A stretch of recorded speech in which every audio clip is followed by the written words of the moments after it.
Great. I think we can go ahead and get started. We might have a few more people trickle in as we go through, but in the essence of time, thanks so much for joining us, and I'll pass it over to Josephine to get us started.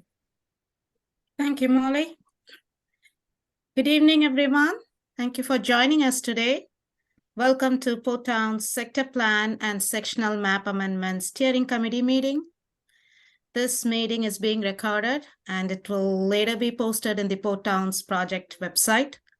I'm Josephine Selvakumar, Project Manager for the Port Towns Sector Plan and Sectional Map Amendment. I'm with the Prince George's County Planning Department, Master Plan and Studies section. Thank you all for joining us today. I'm glad it's virtual meeting, especially being a rainy day. Before we start, Sukirti, are you sharing the screen? I will share the screen right now. Thank you.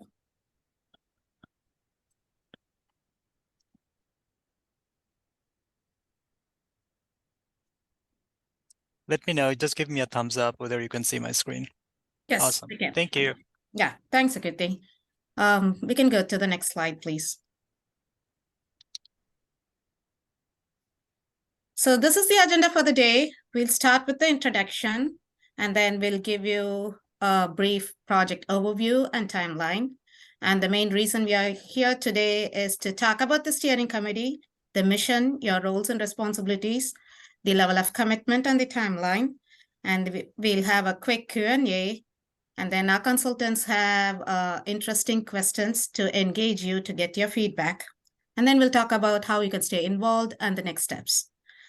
So when we do the introduction, we can stop sharing the screen so we can see who's talking. So we'll start with the MNC PPC staff. And then I will turn it over to Sukirti, our consultants, to introduce his team. And then we will go around to get introduction of the steering committee members. So when the steering committee members introduce, please introduce your name, share the organization or affiliation, and one thing that excites you to be in the Port Towns planning process. So we'll keep it short and sweet in the interest of time so that everyone can share their exciting experience. So I just did my introduction. I'm Josephine Selvakumar, Project Manager for the Port Towns Sector Plan and Sectional Map Amendment. Sarah? Hi, good evening, everyone. I'm Sarah Benton. I supervise one of our long-range planning sections with the Planning Department in Prince George's County. Happy to be here this evening, and I'm the project facilitator for the Port Towns Sector Plan and SMA. That means I sort of oversee the overall process. So thank you all for taking the time to be here this evening. Thanks, Sarah. Arnaldo? Good evening, good evening. This is Arnaldo Ruiz with the Community Planning Division.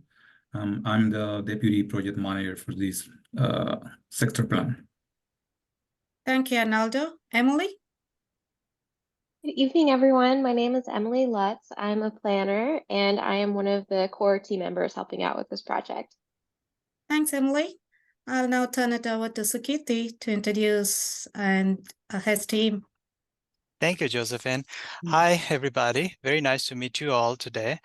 My name is Sukirti Ghosh. I'm a principal and urban designer with RHI. We're a planning, landscape architecture, and urban design firm here in the DMV area. We are the prime consultant of a consultant team. We have several members of our team.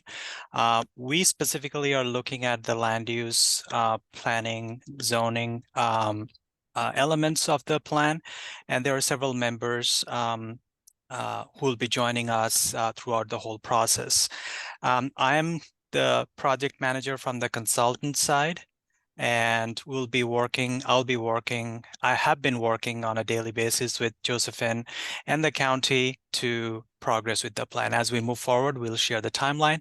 But at this time, Dina, do you want to introduce yourself? Sure. Thanks, Sukirti. My name is Dina Roadside, and I'm one of the directors of Roadside and Harwell. And I'm delighted to be participating in this project for Port Towns and to be at this meeting to hear what you all have to say. about your thoughts and ideas for Port Towns. Thanks. Thank you, Dina. Latoya? Good evening, everyone. I'm Latoya Thomas, principal and founder of Brick and Story. We are a DC-based urban planning consultancy that focuses on stakeholder engagement, specifically in the built environment space. I'm very excited to be with all of you this evening. This project is particularly of interest to me because I grew up just down the street on the DC side. So I'm very familiar with, very familiar with the area, and very excited about potential changes as well that we're talking about through the course of this project. I'll turn this over to my colleague, Molly. Good evening, everyone. Great to be with you. Thanks so much for joining us. My name is Molly Jemison Juarez. I also work at Brick and Story. I'm doing all things community engagement, and I'm helping to project manage for the engagement part of this project. And I will pass it over to my colleague, Regan. Hi, how's everybody doing? My name is Regan Carver. I'm on the Brick and Story team, and I'm really excited to learn more about your community and help with outreach and engagement. Thanks, Regan. So I'll just go over the list and call the committee members who have joined. No particular order. I'm just calling as I see here in the screen. Please introduce yourself, share your name, organization affiliation, and one thing that excites you for joining about the Port Towns planning process. Mr. Foster.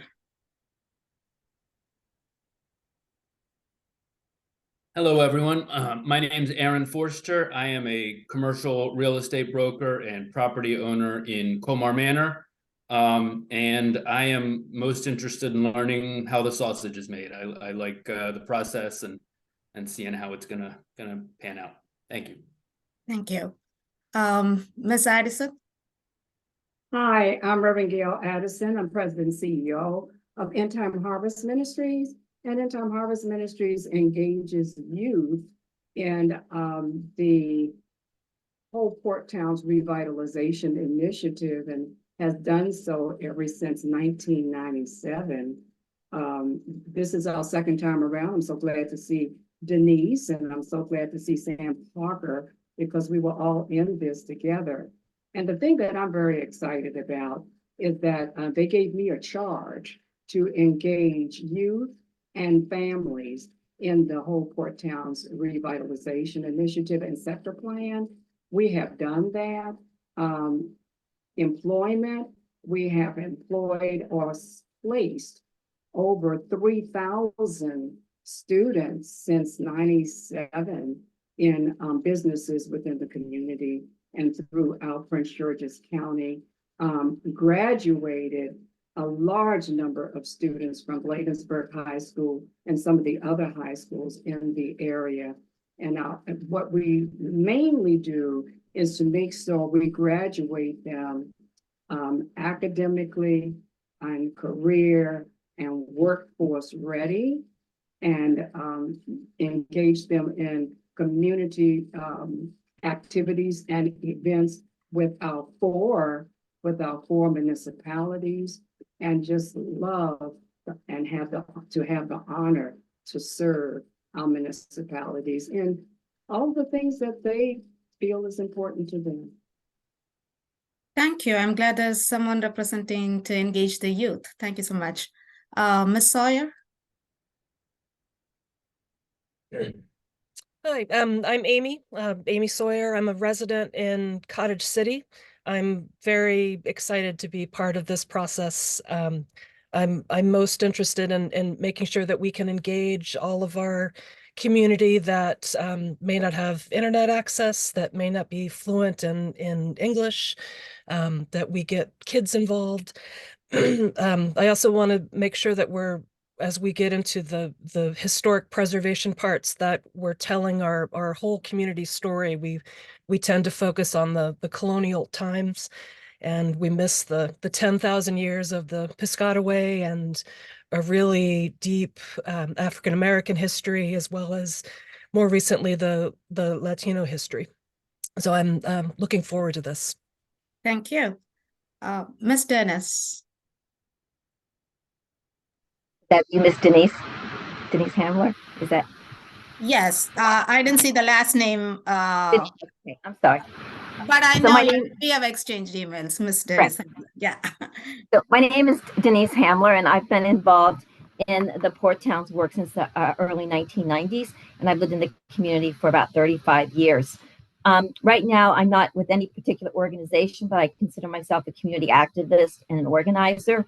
Some of the work that I'm doing is I live in Cottage City, so I've been working with the Cottage City Community Garden as well as the Green Team. And as I addressed in my application, thank you for choosing me, is after reviewing the notes and the updated demographics from your presentation, we are indeed in a very different place than we were in the last round in 2009.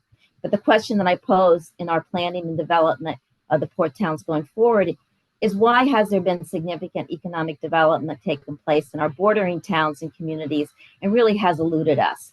This is a particular question that I'm interested in as we delve into it. We accomplished a lot in the first 10 to 15 years of our revitalization work, but things have really stalled in the area of more development. So I'm curious to really look at that as we go forward. Thank you.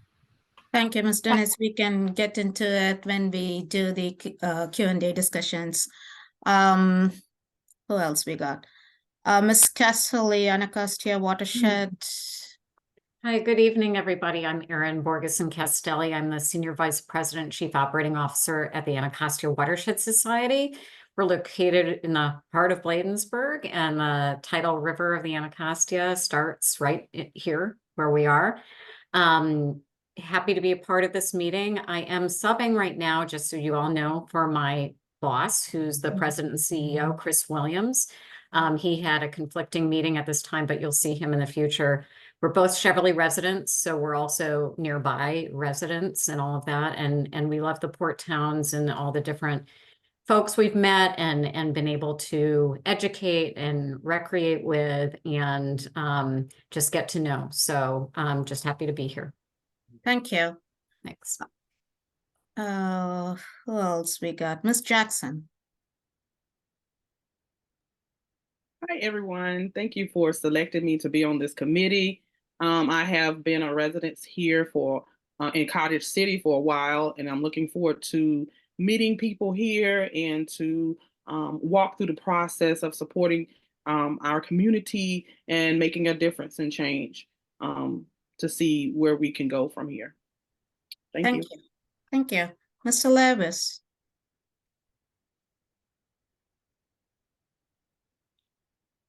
So Fabian Levis, can you hear us? He's introduced himself in the chat. In the chat? Okay, I'm not seeing the Yes. Okay. Okay. He's back. I do want to make sure his audio is working though. Mr. Lewis, can you come off mute? I saw you just came back in. Just want to see if your audio is working for you. You unmute yourself.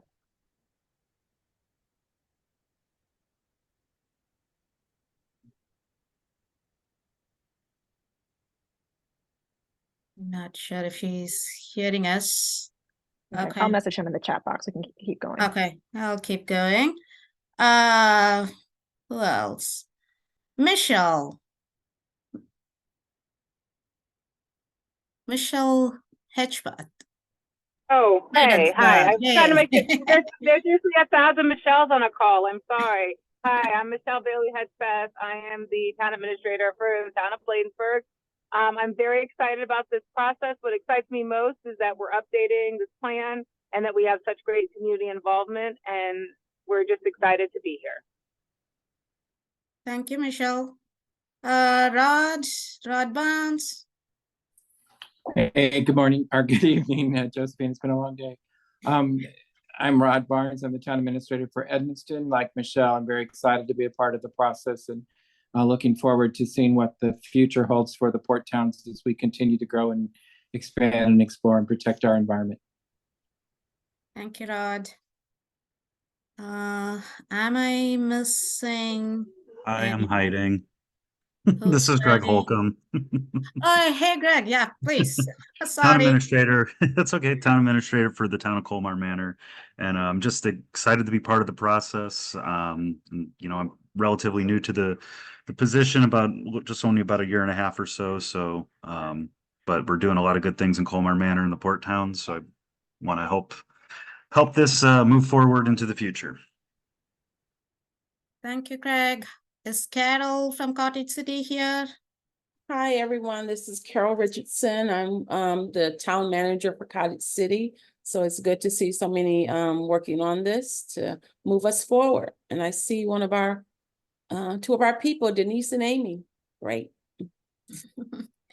Thank you, Carol. So, and Jeanette's here also. Oh, great. Okay. Anybody else? Mr. Hens and Mr. Buster? Yes, my name is Larry Hentz. I'm the Executive Director of Business Development for the Prince George's County Economic Development Corporation. Personally, I'm excited for a couple of reasons. I grew up in Washington, D.C., Northeast, and without my mother's knowledge, and my father for that matter, I would ride my bike a lot through the Port Towns area. So that's the personal note. But honestly, professionally, what I'm excited about is what economic development can do, which is, in this case, we can improve the quality of life in that community. That's why I like economic development. Thank you. Thank you, Larry. Thank you so much. Molly, you mentioned somebody else. Am I missing anyone? Mr. Parker, I think, is our last intro. Good evening, everyone. My name is Sam Parker. I'm a board member of the Amen Trust, which is a historic preservation organization that's been working in the Bladensburg community for a long time. We restored the George Washington House, the Market Master's House. We were responsible for the War of 1812 memorial that was built in the Balloon Park, and we're currently working with the town on the restoration of the Boswick House. And what I'm excited about, I really want to play off what Amy said, is that we have an opportunity to tell a whole story, not just restore a historic site, but to tell a whole story about the historic sites and how it influenced the town, the people, and the culture. And the Boswick House is a major opportunity to help do that, and also to create an economic engine around historic preservation and around community involvement about the history of Prince George's County. So I think it's important that the sector plan see historic preservation as an integral part of the whole process, not just restoring a historic site. So thanks a lot. Thank you, Mr. Parker. If you're missing anyone, please feel free to unmute and introduce yourself. Mr. Lewis is coming back in one more time. I just want to test his audio. Looks like he's still having some audio connection issues.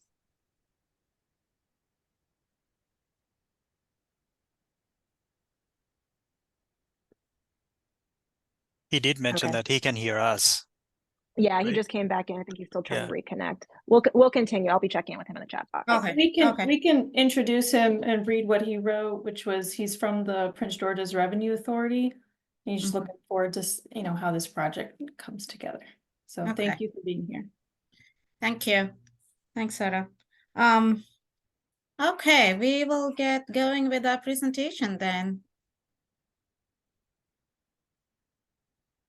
Yeah, I can see the screen. Thanks, Akiti.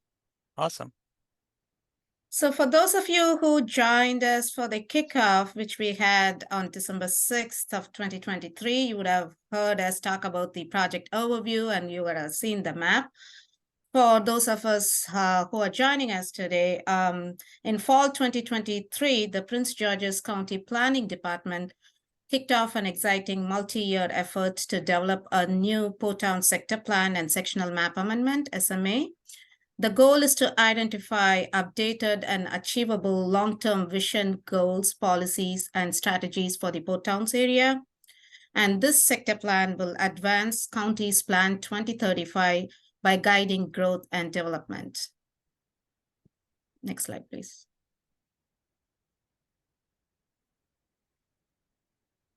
So as we mentioned during the kickoff, the sector plan is organized around 8 elements from the Plan 2035. And these elements include land use, economic prosperity, transportation and mobility, natural environment, housing and neighborhoods, community heritage, culture and design, and healthy communities, and also public facilities. In addition, we are also looking into placemaking as an additional element with the sector plan, but it's not a Plan 2035 element. Next slide. I'm sorry, should we or not ask questions during the presentation? We can save the questions during the end of the presentation. There is time to ask Q&A. So Thank you. I appreciate if we can have the questions towards the end. Thank you. Mhm. I'd like to turn it over to Sukirti to give us the project overview and schedule. Thank you, Josephine. As Josephine mentioned during the previous slides, the project was kickstarted back in 2023. What you see in front of you are the 5 different tasks on the left-hand side for this project process.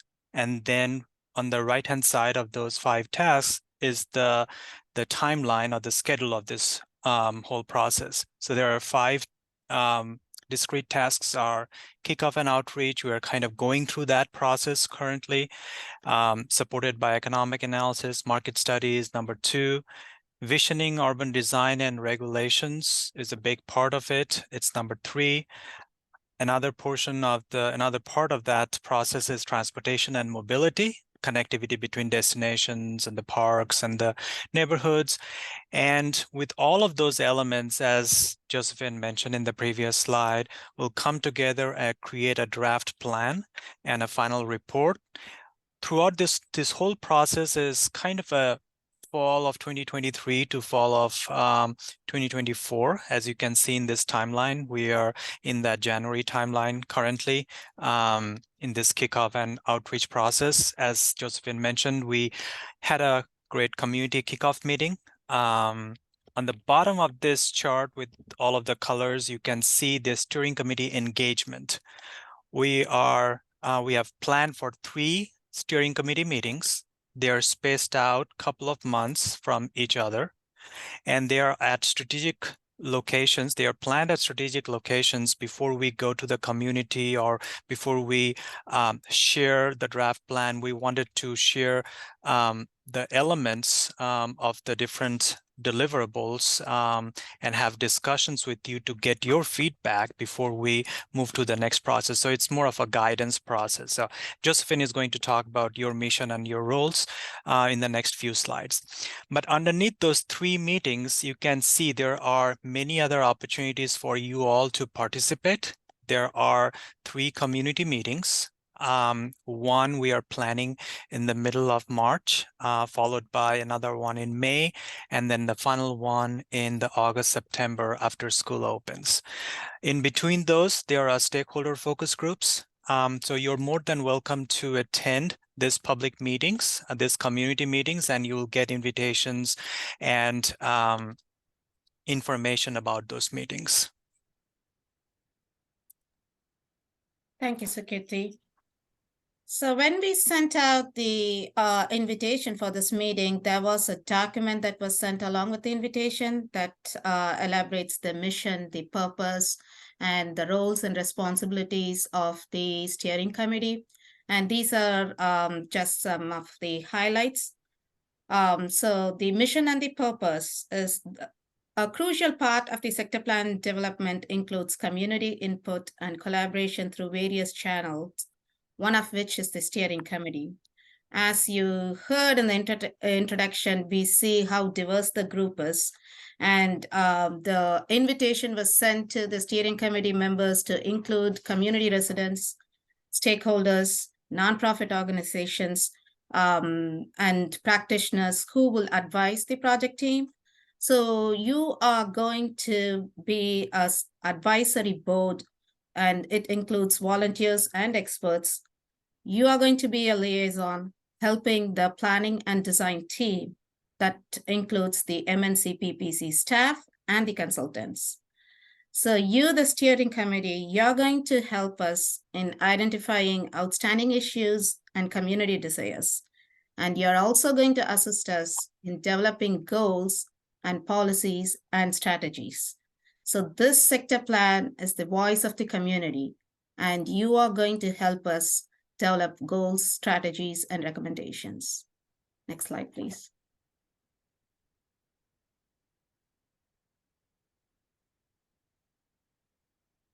Next slide, please. It didn't move. I'm in the Q&A slide. Okay, now I can see. Okay. So the roles and the responsibilities. So the steering committee is going to facilitate the flow of information from and to the community. So how can you do this? So as Sukirti mentioned, there are going to be open houses, workshops, focus group meetings, and you are going to help us spread the word about the meetings, bring the community to the meetings to provide feedback and encourage them all to do online activities to provide feedback. If they can't come in person, there are all the survey forms and online tools that we are posting in our website. Spread the word of what's happening with this sector plan. And we would like to hear community issues, challenges, and to propose recommendations. Bring those targeted audience. Like during the introduction, we just heard there is representative to represent youth. And there are people, during the kickoff, we did hear we have to target Latino population, African Americans. So you know the community best. So bring them all to the table to hear community issues and challenges. And as I mentioned before, you're going to help us in developing goals, policies, and strategies. And I'm going to say this quite often during the whole community process. This plan is the voice of the community. So the steering committee is going to play a crucial role in assisting us in creating a plan that is reflective of the community and its vision. Next slide, please. So as you would have already seen in the document which we sent that lists all the meetings, upcoming meetings from now till September 2024, and Sukirti just shared that with us. And we do understand that you can participate in all the meetings. However, attendance is expected at most in most of the steering committee meetings, and at a minimum, at least one open house, and at least in one focus group. Attendance in workshop is generally highly encouraged. These meetings, we haven't secured the locations yet, and we haven't finalized the date and time, but we have a tentative schedule, as you could see here, and it will most likely be in the evenings and weekends. So we would encourage you to participate in at least these number of meetings. So the tentative timeline we have here is for the first community meeting would be an open house format where we'll be discussing the community conditions. We are looking at late March 2024. And the second community meeting, it would be in a workshop format where we would be discussing visions and concepts that we are looking at May, June 2024. And the last community meeting with the open house and workshop combined, where we'll be discussing the community. We'll have a draft plan where the community can review and provide input on the draft plan that we are expecting to happen in September 2024. And again, we haven't finalized the date yet. And the locations is not, we haven't secured a location yet. And if you have any ideas to have it in a particular location that would bring maximum engagement from the community, please let us know. Next slide, please. So before we jump into Q&A, these are some of the common questions we received after we sent out the invitation. So I'll just go over those questions, and after that, if you have if you have any questions that I'm not discussing here, you're very welcome to ask that. So will this meeting be available to the public? As mentioned before, this is being recorded and it will be posted on the website with Spanish subtitles for future reference. And where will the subsequent meetings be held? Will it be in Port Towns area? As mentioned before, we haven't secured any location yet, but it will definitely be in the Port Towns area. We did our kickoff in the Colmar Manor Town Hall. We'll make sure to pick in different, in Bladensburg, in Cottage City, and Edmundston. So it is spread throughout the sector plan area. And these stakeholder meetings will most likely be a virtual meeting like we are doing it now. Unless you all want to meet in person, we can talk about that as well. I know someone who wanted to join the steering committee but could not attend today's meeting. Can they still participate? If you know someone who you think would be, who has expertise in one of the elements that I discussed, everyone can participate, they can still participate, be in the focus group meeting. The steering committee, it will be helpful for us to have it manageable.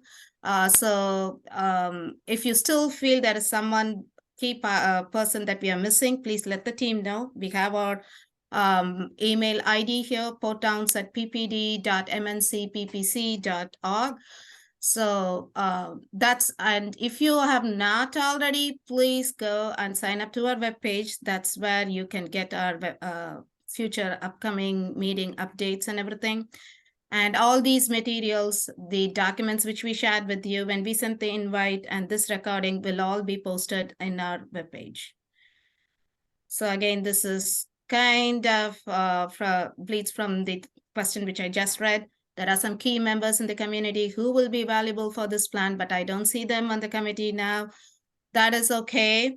There will be tons of opportunities, focus group meetings that's going to happen from now on till September. So there will be targeted meetings for transportation, environment, housing, economic development. So even if they are not in the steering committee, they can still participate in the focus group meetings. All the focus group meetings are public meetings, so they can still come there. So just want to reiterate that. Is there any other questions?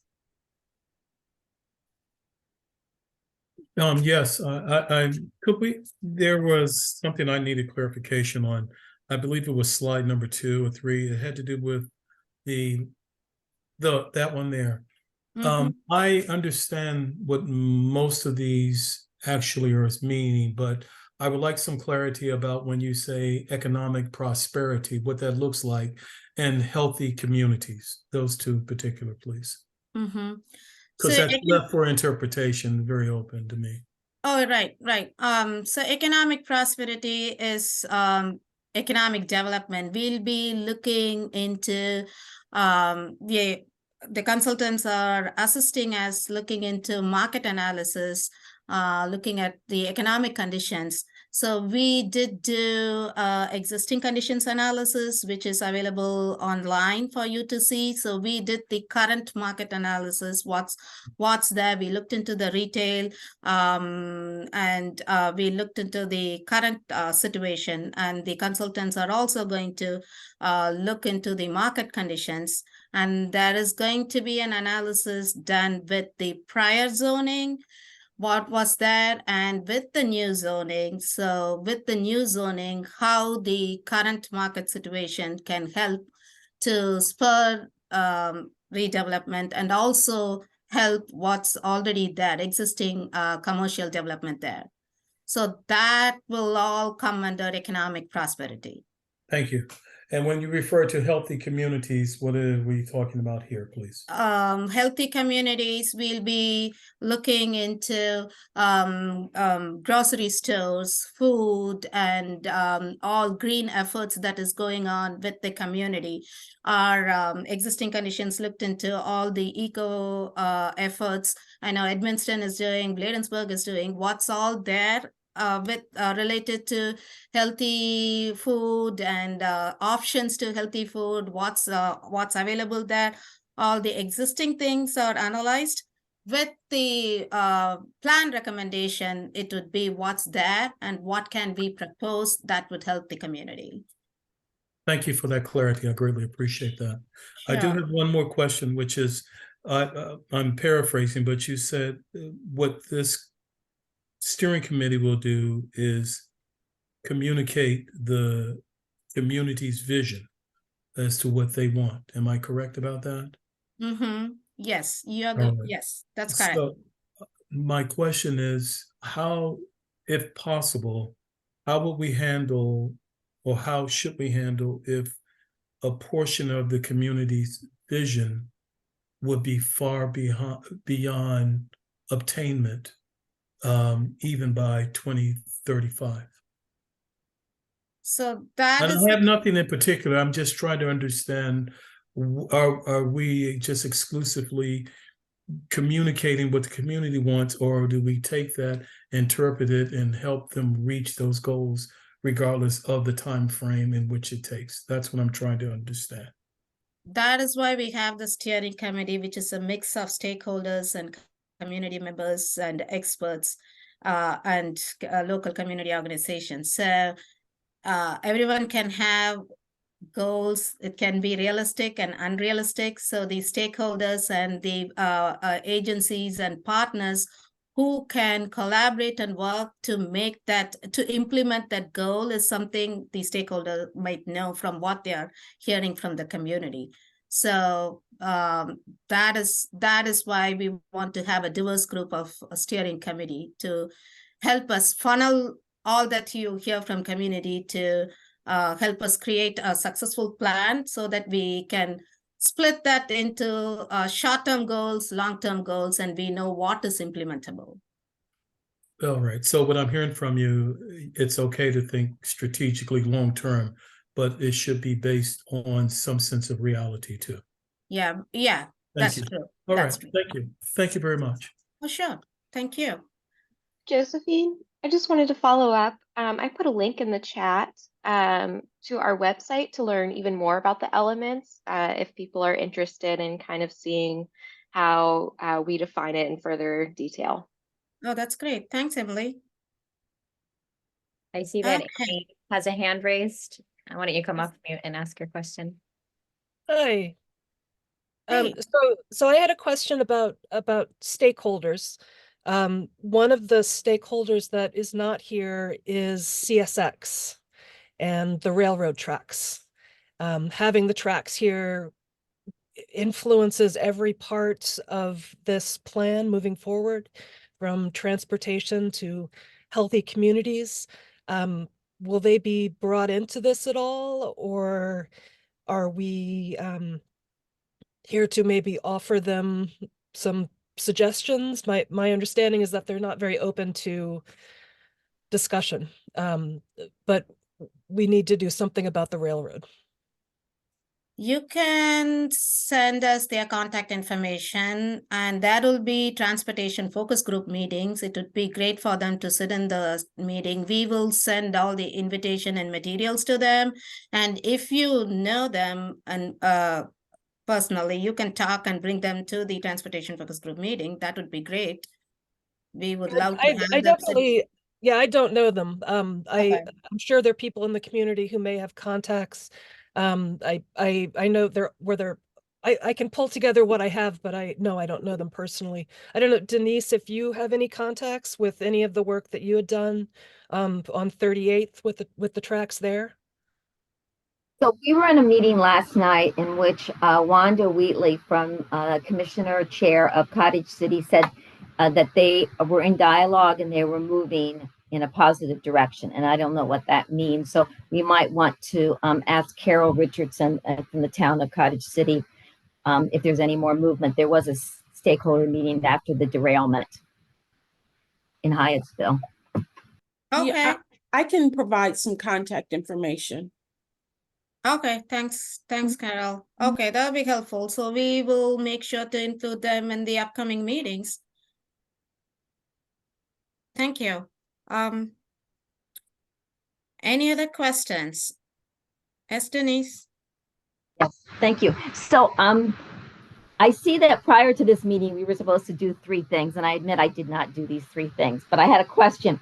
I am familiar with the 2009 Port Town Sector Plan and the SMA, and if other people need a copy of that, where can we get that? And then 2, I'm not familiar with Plan 2035, so could you explain that briefly? And then also where to access the story map of existing conditions analysis. Thank you. We can put the link for everything you asked. It's all there online. Existing conditions is online, and 2009 plan is online. Plan 2035 is a general plan for the vision of Prince George's County plan. We can put that all online. We did give a copy in the library. Amy, you asked for it, and we gave a copy of, I believe it's 2009 plan, right?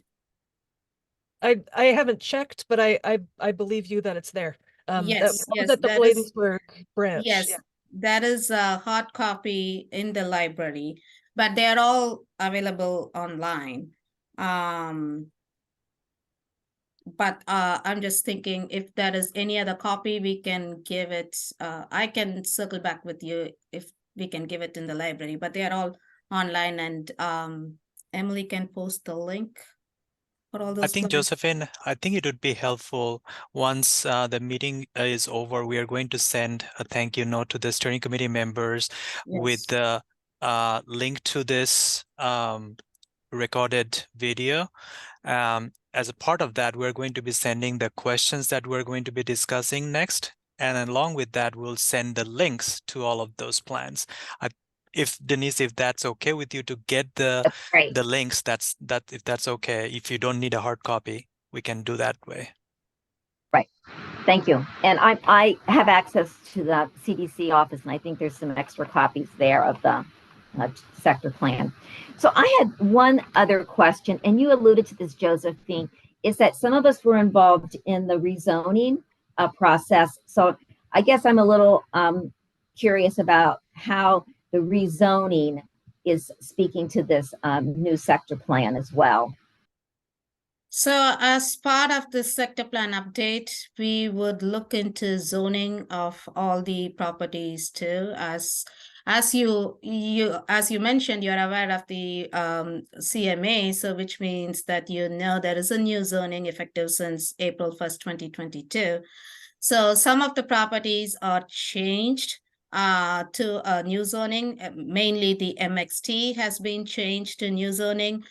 So with this planning process, we would be looking into properties that has changed to new zoning, and we would look, while doing our recommendations and proposal, we would, with your input, we would see how the new zoning can bring in new activity or new redevelopment that could benefit the community.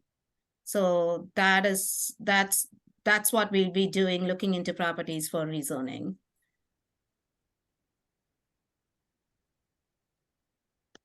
Okay. I have one question. In your timeline, you showed focus groups meetings to be kind of like in one spot. But you tended to indicate that there will be multiple focus group meetings. How does that fit into your, what's your thought process of how that fits into engaging specific aspects of the plan through focus groups in your more general community open house meetings, both in timing and intent? Right. So what you see here is a placeholder showing a range for the focus group meetings. So when we say focus group, that would be a meeting. We are thinking of maybe combining the elements, however we see it fit and how it makes sense. So it's easy to ask and engage the community, ask questions to the community. So say if we are combining natural environment and healthy communities, they go hand in hand. talking about healthy food options and talking about the environment. So we might have that as one focus group meeting, and maybe have housing and economic development as another focus group meeting.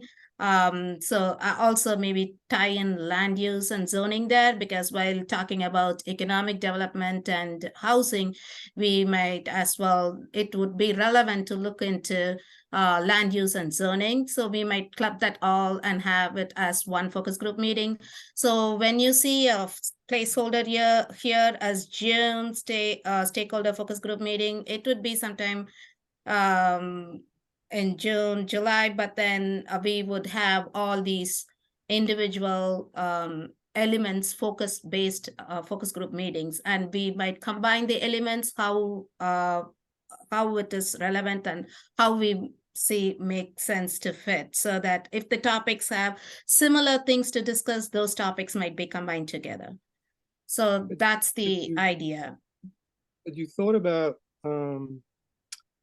maybe narrowing that down a little bit? For example, you mentioned Reverend Addison has definitely works with the youth. Youth have specific needs, specific desires, and their ideas should be relevant and heard, but you may not get them doing in those general topics. The business community, for example, has certain perspectives that they're trying to get in. So rather than those general areas, try to hone in on specific groups that have important voices that may not be heard, talking generally. Right, that's a very good point. We have been talking about that. I'm glad you brought that up. That's why we are having 2 series of focus group meeting. So one series, we are trying to tap into the community events and meetings, targeting the youth, targeting the business owners. So as a matter of fact, next week, we heard that Bladensburg is having a business community meeting, business roundtable conference. So we are planning to go there to talk to the business owners. And last month, we came to know Colmar Manor had a youth and pizza event. So we were there asking questions to youth in general about questions about all the elements, whatever we don't know what interests youth. So we were surprised they talked a lot about transportation. So we are trying to do that as well. We are trying to do one in a traditional way to have people come to focused element-based focus group meeting. And we are also targeting the events that are already happening in the community. Something happening with the historic February Black History Month. We are going to be there engaging the community. So anything we hear and we see in the social media post and the town administrators, having them in the steering committee is another big boost for us, because they tell us what's happening in the community. So we can target, get feedback from targeted audience. I think looking at the time here, we definitely want to try to keep ourselves to an hour 15, hopefully, fingers crossed. And we do actually have some questions for all of you, because we're not going to have a ton of time together, and we really value the input that you all can share. So if it's okay, Josephine, we'll switch over to the discussion. Yes, thank you. Thank you, Molly. So I'll turn it over to Molly. She has some interesting questions to engage you all and get your feedback. Take it over, Molly. Great. So we're actually going to be using a virtual whiteboard for our discussion time, and I just dropped a link in the chat. I'll also be sharing screen. If you are interested in using the whiteboard, head on into the link. It's very user-friendly if you haven't used Mural before. If you'd like to add a note, you can double-click, a sticky note will appear, you can type into it and move it around. You can add icons if you want to do a thumbs up, thumbs down. It's really just a way to kind of help us to see what people are sharing as we go throughout this discussion. If you don't want to use Mural, no problem at all. Come off of mute, share your ideas. We'll be taking notes in live time as well, and you'll see our team kind of in the background as we go through these questions. So to get us started, we wanted to hear from you all just some big picture ideas. So really first, starting with perceptions. What are your current perceptions of the Port Towns study area? And what do you believe are the major and most pressing issues to be addressed?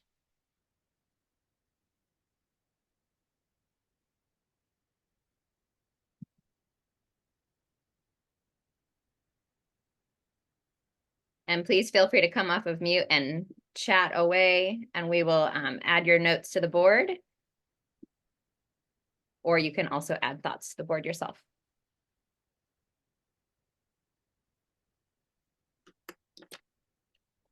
What are the current perceptions of the Port Towns study area?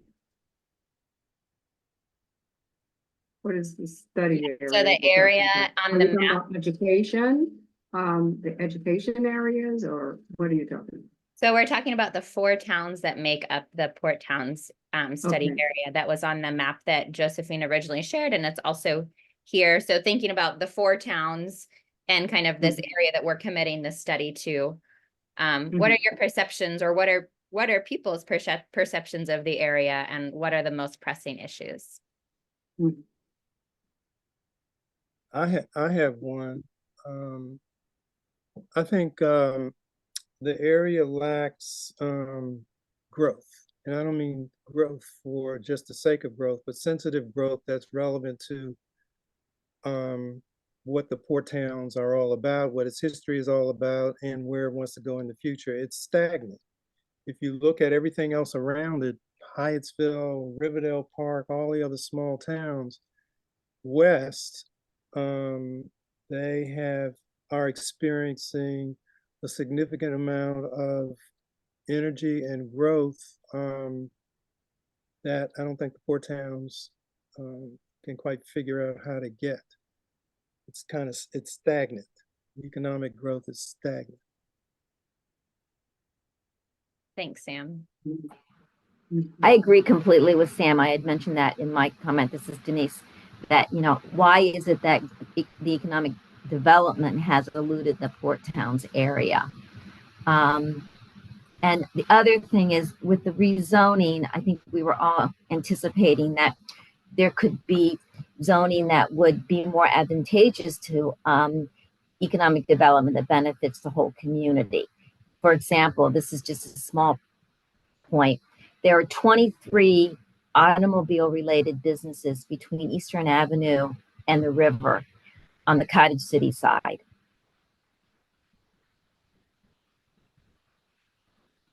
Is that the best use of those 23 properties? And that doesn't include all the ones that are in Edmonston, Bladensburg, Colmer Manor. I totally agree that it's not the best use of the property.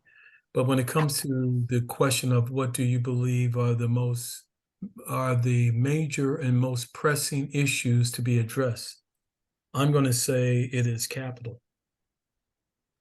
What? Capital. Financing, if you prefer, but it's really capital. Plans cannot be executed without capital.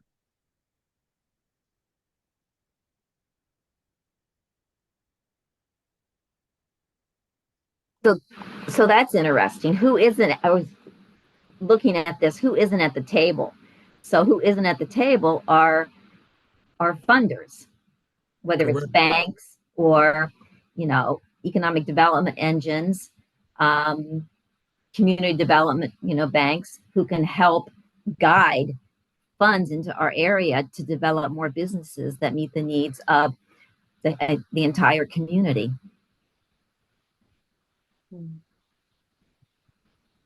Economic development on its own is like water. It takes the path of the least resistance, where it gets the greatest ROI, return on investment. And therefore, that is why you see certain development go into certain areas, because getting in and the return are greatly guaranteed, anticipated, and are a lot of times beyond what was originally planned. Other areas need what we call incentives, but for even that to take place, you still need capital in order to execute those. because incentives must make enough difference between the difference of, let's call it a level playing field between building the exact same project in, for example, the District of Columbia and in Prince George's County. The cost to build is the same. You pay more for the land in DC because of the limited amount of land, but the return on investment is greater, even though my capital outlay is larger initially. So therefore, as a business person, I'm going to go where I get the greatest ROI. To offset that, if there's access to capital and other things that will make the risk less, then you can get certain organizations that must be targeted and brought into an area that and do projects like what we're going to end up talking about in this kind of an area that have done that before, or are willing to take the risk because of the capital outlay that is available to them. You know, I don't disagree with you. I think that you're right on, but there's something about areas like we have a lot of interbeltway communities, and those who are willing to take the risk or spend the money don't necessarily see the opportunity. And when you look at port towns, one of the things in the past future you see areas grow up around waterways, around rivers. Mm-hmm. And we haven't been able to monetize that opportunity from an economic development perspective. I'm always floored just the connections from the park system, the rivers that take you directly into DC, take you into Montgomery County, all over the place. You never have to get on a road. And we aren't translating that as into an economic opportunity.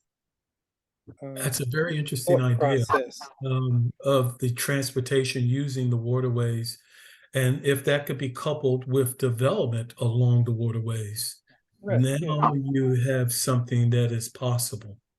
Right. But it would take the combination of both. You would have to create what is called placemaking has to take place. Right. When we started the Port Towns work, I think we did a really good job of identifying the place. And we did do all the work on doing, getting the hiker biker trail completed and doing all the work on the marina and the waterfront park. And I think that Sam is right. We had a lot of movement and a lot of work that was done in the early 2000s. And we were so hoping that then the capital would flow from that really strong public sector investment. And we just, with the exception of a couple, we have not seen that. And I just keep wondering, is it because of the demographics of our area? Is it because we're still seen as a flyby? People travel through our community. But is how much actual commercial development can be done along the waterway? It's not so much the waterway, but we have, Bladensburg Road. Yes, ma'am. 202, 450. Those are all major access. People travel, Travel through, yes. Travel through. Mm-hmm. They're not stopping at.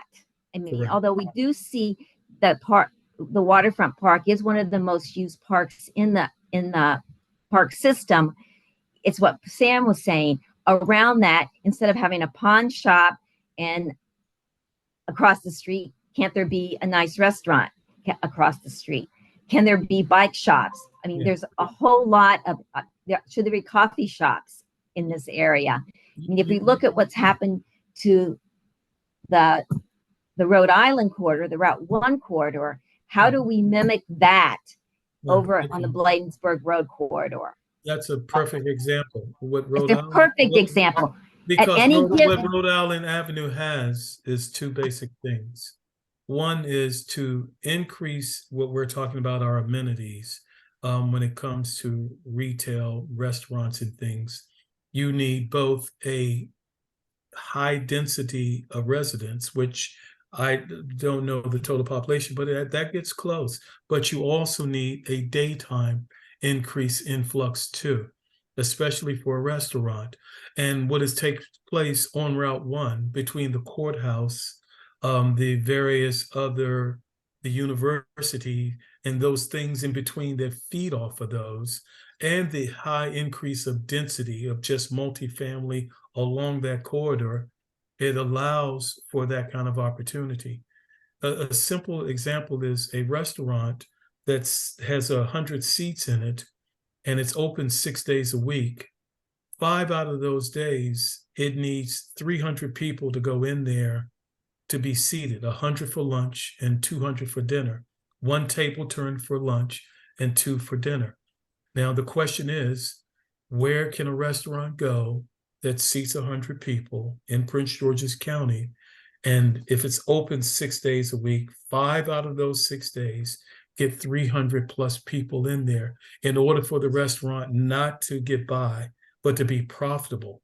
And then, therefore, it is so profitable that other restaurants can come into that area and take a portion of that and add to it, as compared to divide up a finite number. The increase of density, whether people are living and or working, is the key element to increasing amenities and for them to be successful in the marketplace, because they need customers. I'm just gonna quick cut in here because I think we've actually already started moving into the second question about our hopes for change. And want to make sure that we're actually documenting all of the great conversation here. So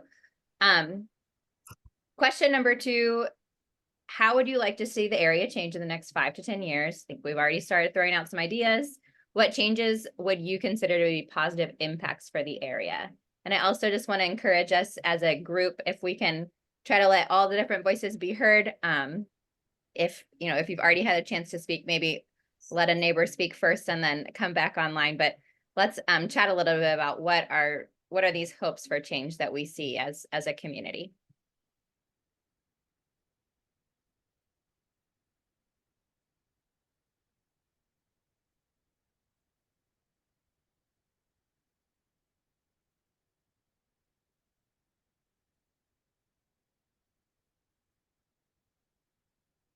So nobody's come on yet, so I'll throw something out.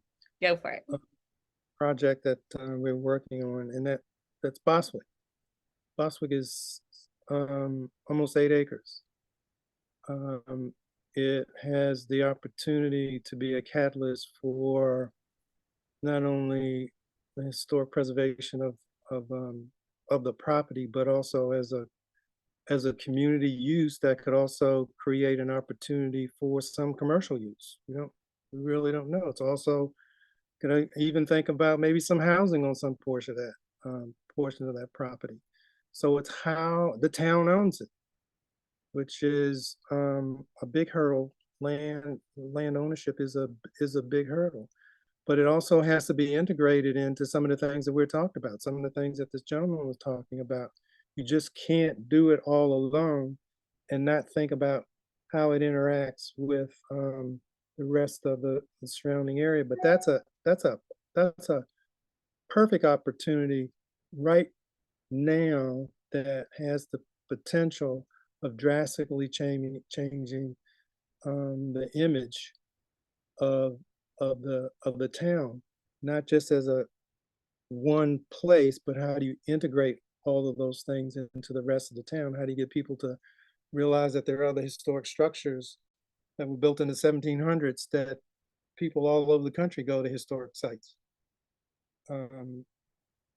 So that's an upcoming project that offers a tremendous amount of opportunity, but there are issues, there are transportation issues. How do you get business opportunities up there? And how do you convince the town that it's something that really deserves their attention and support? Thanks, Sam. So I had a comment. This is Amy. I apologize. I have no idea how to use the mural function. But as a hope for change is that we we're bound by the railroad tracks and the river. There's no way to get from one place to another in the community. Certainly not as pedestrians. Transportation doesn't make sense. It's all a throughway. Cars are coming to get on the main roads. The intersection around the Peace Cross is horrendous. If we're going to make change, we need to make it possible to actually move through the community and not just in a car. It's not just people who are going to drive in and park somewhere, but it's people who live in the community actually being able to access any of the resources that we already have here. There are so few points of that where you're able to cross both the road, both the river and the tracks. Thanks, Amy.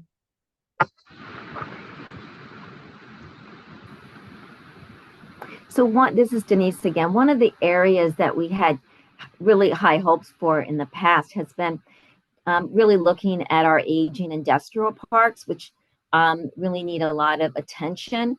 And one of the ideas was to kind of bring in more environmentally eco businesses. And there was the whole idea that was spawned was that having the Port Towns Eco District. And I'd like to put that back on the table as something that, there's many, many businesses now that are environmentally sensitive. Could that be an area of development for us in marketing? Well, and with that, Denise, right now, the whole area is zoned for urban farming.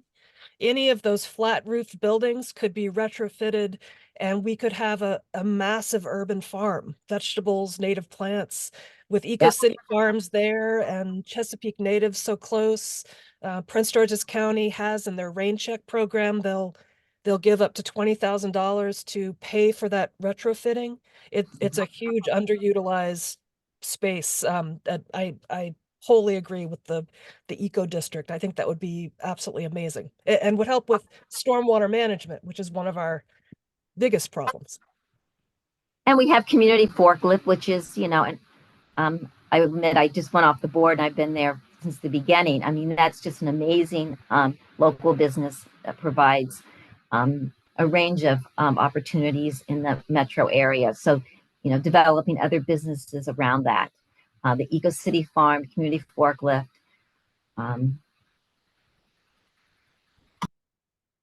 Great. I'm going to keep us moving. We're actually going to skip over question 3. Just as reference, all of these questions will be sent to all of you after this meeting, so you can take some time to think about them more. And if you have other thoughts or ideas you want to share, get them back to our team. This question is really interesting for us thinking about regional collaboration as we think about the port towns as 4 towns working together. How well are the port towns communities working together? And how can we maintain the individuality of the 4 towns, but while also creating a cohesive region that collaborates well together?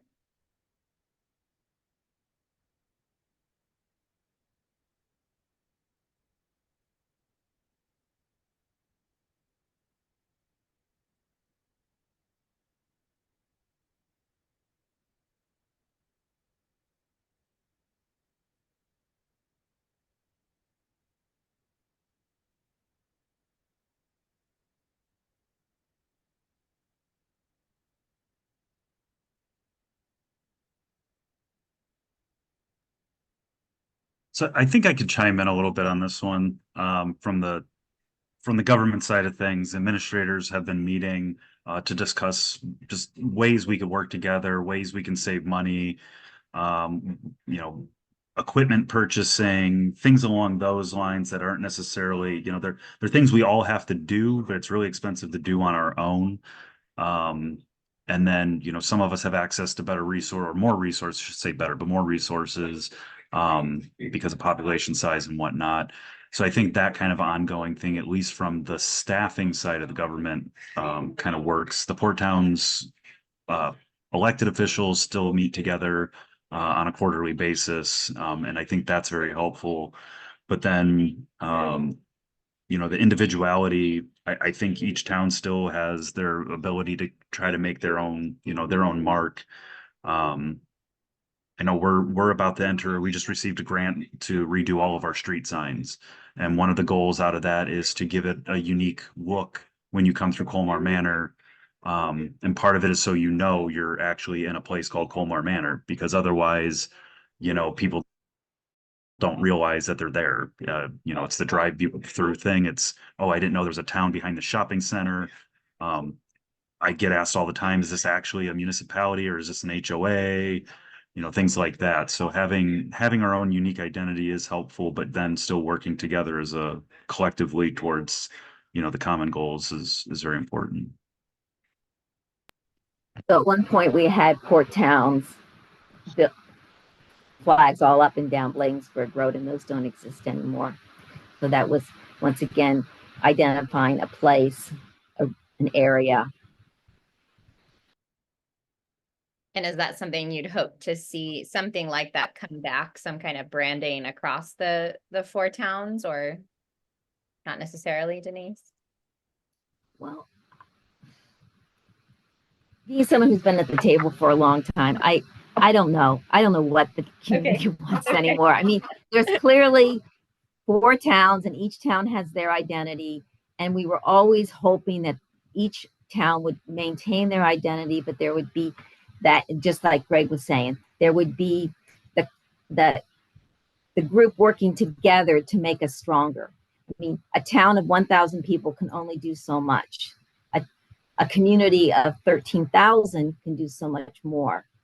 But once again, I will respect that each town has their goals, their agenda, their responsibilities. I did have a brief conversation recently with Stuart over at Hyattsville Community Development Corporation about their activities, and because I certainly believe that since we don't have an active community development corporation, some of this has fallen to the towns and the administrators in those towns who have so many things to do to run these 4 towns.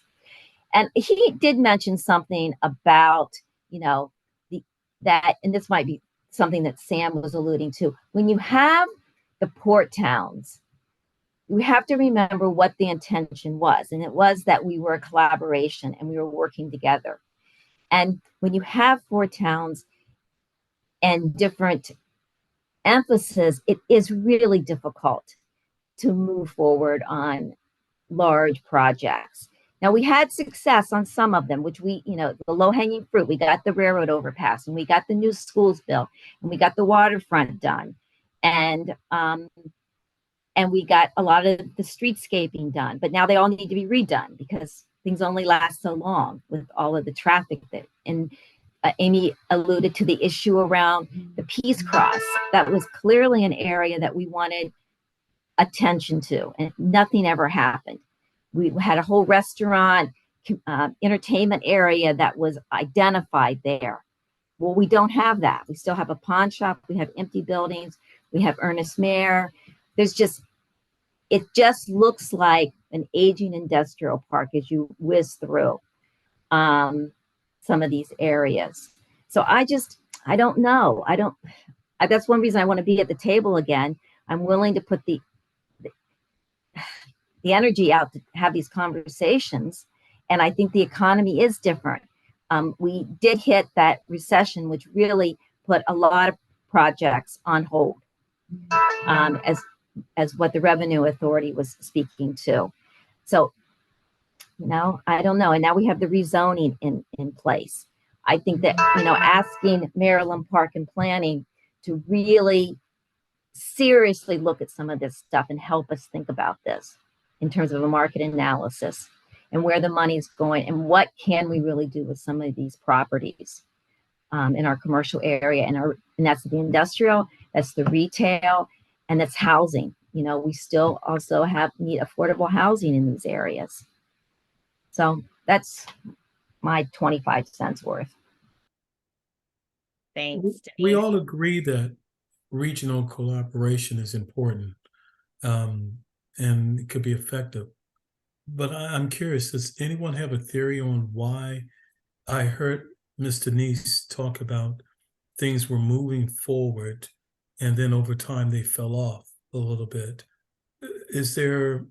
Can someone point to a cause of why that happened? And the reason why I ask is if that cause could be eliminated, maybe the momentum could be picked up and move forward again.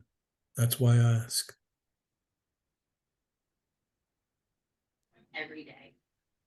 So I can't really, this is Greg again from Colmar Manor. I can't really speak to the history of it. As I mentioned, I've only been on staff for about 1.5 years now, but I've taken in a lot in that time.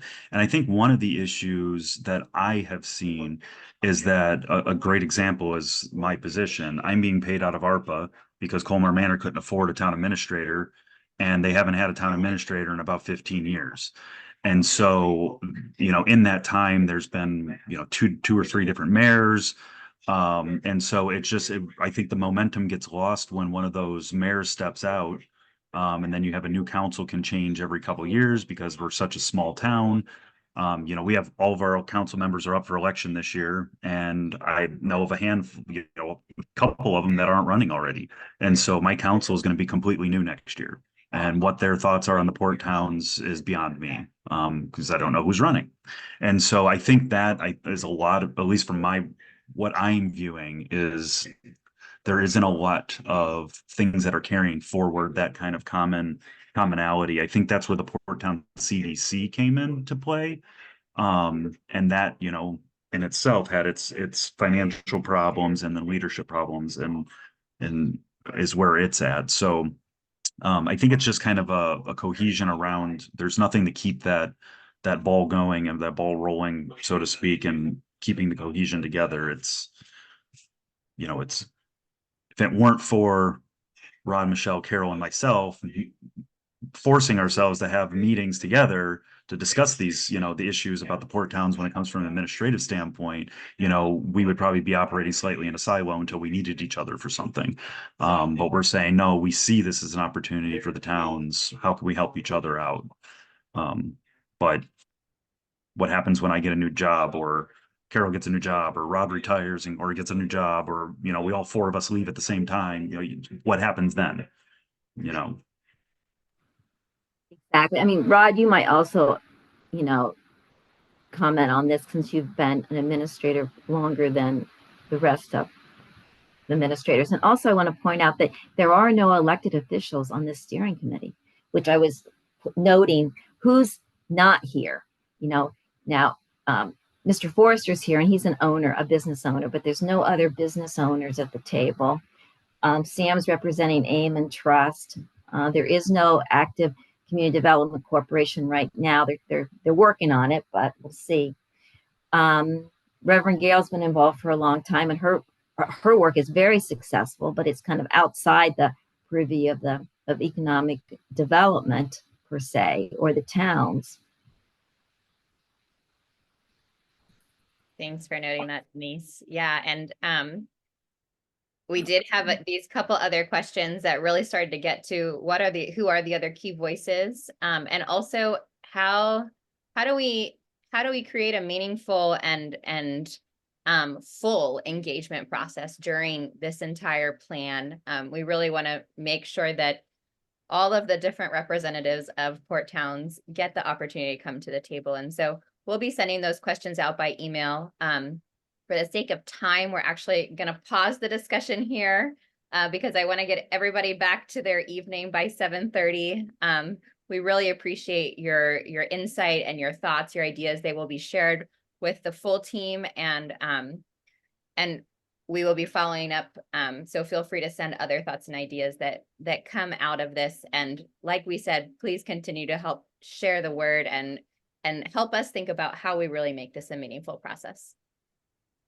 So just before we go on, I just want to mention that the Port Towns leaders do meet quarterly. So maybe one of those sessions coming up, you all can just be maybe addressing and asking these questions directly to just the elected officials that will all be in that room.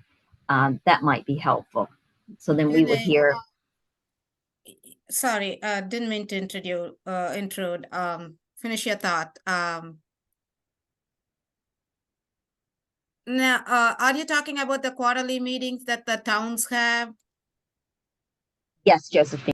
Yes, we have been to those meetings, done briefings, and we are in touch with all the mayors, commissioner, and town administrators. And we are also going to do more meetings to ask targeted questions, but thanks for bringing that up. Thank you. And Molly, right about time. I just unmuted myself to say, let's wrap up. Great. So thank you all for your valuable feedback. This is a great discussion. Thank you very much. And we will be, as Molly mentioned, we'll be sending these questions with additional questions for you to provide input. So if you haven't signed up yet, as steering committee members, you should all sign up to our webpage to get updates. So please do sign up to our webpage. And I'm sure it's in the chat. The link is in the chat. If not, please punch the link in the chat, Emily, and we'll also email you that. And as mentioned earlier, the existing conditions analysis is online. There is a story map online. There is a form to provide feedback. Please go see the existing conditions and provide your feedback through that form. Please do that. And as mentioned earlier, these questions and additional discussion topics and questions will be sent to you. Please provide a review and provide your feedback. And there are upcoming meetings, starting with the open house, which would be sometime late March. We haven't secured location and finalized the date yet, but I will be following up with the town administrators to find out a location, and we'll keep you all posted. So that is all we got for the day. Here we have our email IDs and contact information. You can either email to us directly, to me or Ronaldo, the deputy project manager, or you can email to the project email ID, which is porttowns@ppd.mncppc.org. So thank you for great discussion and for your feedback. Thank you all for taking the time to be here. Thank you very much.